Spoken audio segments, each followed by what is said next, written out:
Rodrigue Petitot, lettre de prison. À mon peuple, avant toute chose, je tiens à vous remercier pour le soutien que vous m'apportez à travers vos rassemblements et vos nombreux courriers qui me parviennent chaque jour. Merci à tous. Vous n'imaginez pas le bien que cela me fait. Je sais la souffrance que vous partagez, tout comme mes proches, due à cette injustice de me voir enfermé. Mais j'en suis venu à me questionner. Quel grand combat, quelle grande victoire a déjà été obtenue sans grand sacrifice? Aucun. Dès le début, je vous ai dit que le combat serait long et plus dur qu'on ne l'imaginait.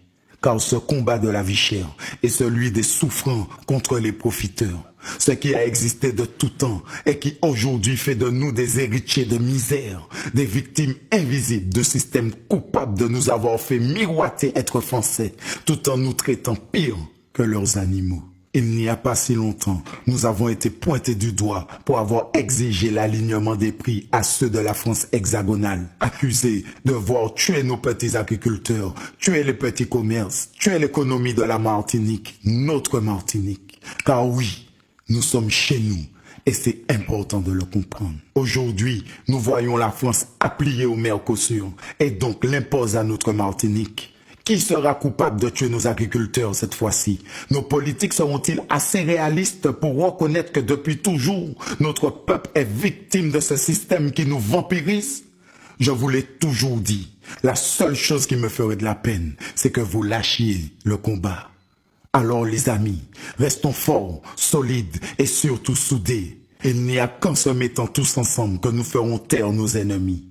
Quelles que soient nos origines, notre classe sociale ou notre religion, nos croyances, nous devons nous battre pour que demain, nos enfants, nos petits-enfants puissent vivre ce que nous avons rêvé. Nous le leur devons, car nos ancêtres méritants ne se sont pas battus pour qu'aujourd'hui, nous soyons dans l'acceptation de l'esclavage 2.0.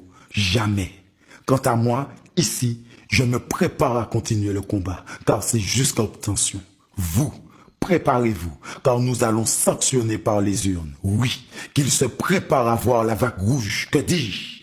Le tsunami rouge les noyer électoralement. De notre colère, leur montrer que nous sommes prêts comme jamais, car j'aime à le dire, après bon Dieu, nous pape personne, happy. Je suis fier de vous et je traverse cette épreuve dignement avec plaisir, afin que mon peuple vous soyez respecté à travers ce combat. Plus jamais ils ne nous mettront à genoux, car vaut mieux nous mordre au bout qu'ils nous vivent à genoux. Le peuple, par le peuple, pour le peuple.